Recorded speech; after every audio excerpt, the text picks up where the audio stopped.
Devil কারা? আপনাদের ডেভিলকে ধরবেন, তো ডেভিলটা কে? তাদেরকে কি আপনারা চেনেন না? সেই ঘটনার নায়ক যারা, তারা কি নিজেদেরকে আড়াল করার চেষ্টা করেছেন? তারা কি ফেসবুকে সরাসরি স্ট্যাটাস দেননি যে তোমরা আসো, আজকে আমরা বুলডোজার নিয়ে যাব, ওইটা ভাঙবো, ওইটা করব? দেয়নি। ঘটনা তো এগুলো ছাড়া এই সারা দেশে অনেকগুলো বাড়িঘর ভাঙা হয়েছে। এই বাড়িঘরের মালিককে কি সমাচার, সেগুলো একটা ইস্যু বটেই। সেগুলো অনেক কিছুর প্রতীক হতে পারে, সেগুলো আপনার দুর্নীতির প্রতীক হতে পারে, সেগুলো অত্যাচারের প্রতীক হতে পারে, সবই হতে পারে, আমার কোনো আপত্তি নাই। সেগুলি মানুষের ঘৃণার একটা লক্ষ্যবস্তু হতে পারে, তাতেও আমার কোনো আপত্তি নাই। কিন্তু বিচার করার এখতিয়ার কি তাদের আছে যারা করেছে? যখন একটা ঘটনা এরকম ঘটে, যেমন ধরেন একজন পকেটমার ধরা পড়লো, তাকে লোকজনে গণপিটুনি দিয়ে মেরে ফেললো, এখানে আইন শৃঙ্খলা অবনতির জন্য দায়ী কে? যারা মারলো তারা। সেখানে একজন মসজিদের ইমামও থাকতে পারেন, কিন্তু তবু উনি এই ঘটনার জন্য দায়ী। এখন এই ডেভিল হান্ট কি এই লোকগুলিকে ধরবে?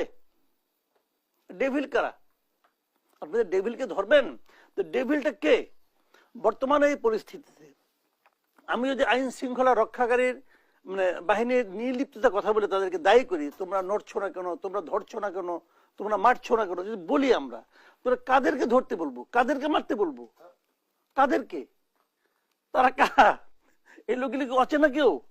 আমরা চিনছি না?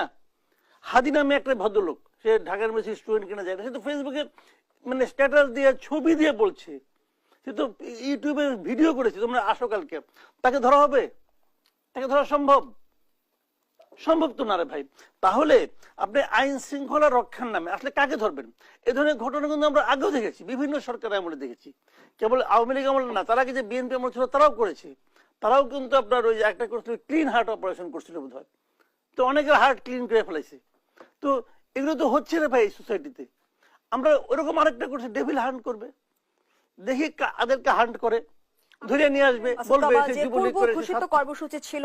সরকারের পদক্ষেপ নিয়ে কিন্তু অনেকেই প্রশ্ন তুলছে যে গত কয়েকদিনে ভাঙচুরের ঘটনায় সরকারের ভূমিকা এবং আইন শৃঙ্খলা বাহিনীর নির্লিপ্ততা নিয়ে প্রশ্ন উঠছে। আপনি কিভাবে দেখছেন? আমি এটা খারাপ ভাবে দেখছি। কারণে যে আইন শৃঙ্খলা বাহিনীর দায়িত্বটা কি?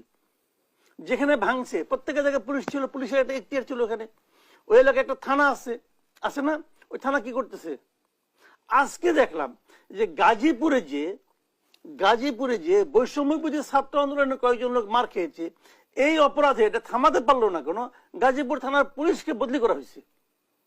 তাহলে আর এই যে জায়গাগুলো আগুন ধরানো হলো, যে জায়গাগুলো ভাঙা হলো, সেখানে জানমালের ক্ষতি হয়নি?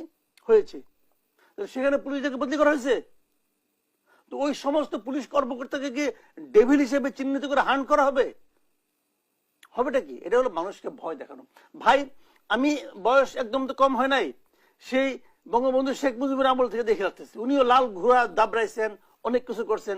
এই যত ঘোড়া দাবড়ানি আছে না, তার এন্ড রেজাল্ট কিন্তু খুব প্যাথেটিক হয়, খুব প্যাথেটিক এন্ড রেজাল্ট হয়। ওই প্যাথেটিক রেজাল্ট দেখার জন্য অপেক্ষা